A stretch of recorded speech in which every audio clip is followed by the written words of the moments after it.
presented by Ma Savitri Recording Studio.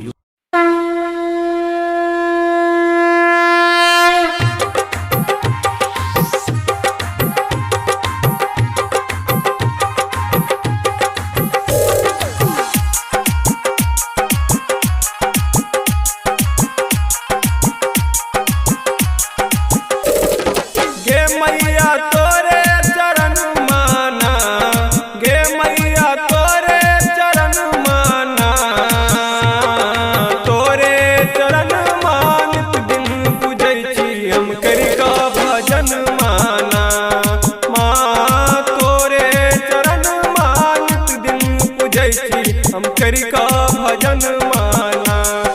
गे मैया तोरे चरण माना गे मैया तोरे चरण माना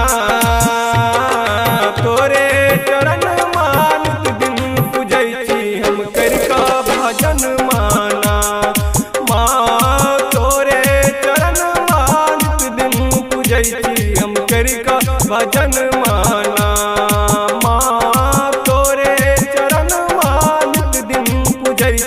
हम करी का भजन माना।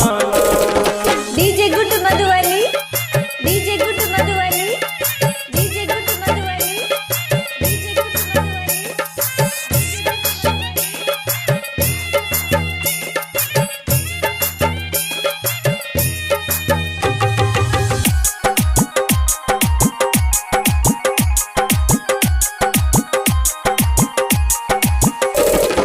सब हाथ दुख माँ तू ही हरई छै हमर के हर दई माँ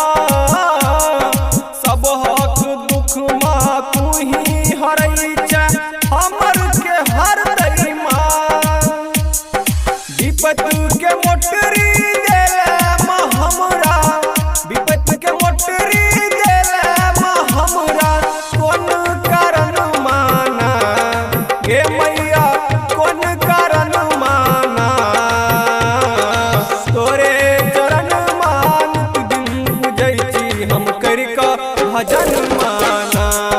माँ तोरे चरण मानित दिन पूजै छी हम करी का भजन माना माँ तोरे चरण मानित दिन पूजै छी हम करी का भजन माना। DJ good Madhubani DJ good Madhubani DJ good Madhubani DJ good Madhubani.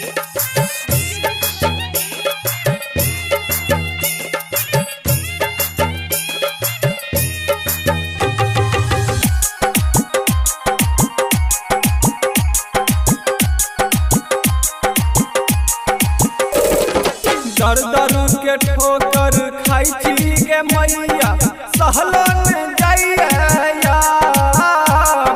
दर दर के ठोकर खाई छी गे मैया सहलो न जाइया कोन कसूर हमर भेलै गे मैया कोन कसूर हमर भेलै गे मैया भेली बीरन माना गे मैया भेली बीरन माना तोरे चरण मानित दिन पूजै छी हम करी का भजन माना माँ तोरे चरण मानित दिन पूजै छी हम करी का भजन माना माँ तोरे चरण मानित दिन पूजै छी हम करी का भजन माना। DJ good Madhubani DJ good Madhubani DJ good Madhubani DJ good Madhubani.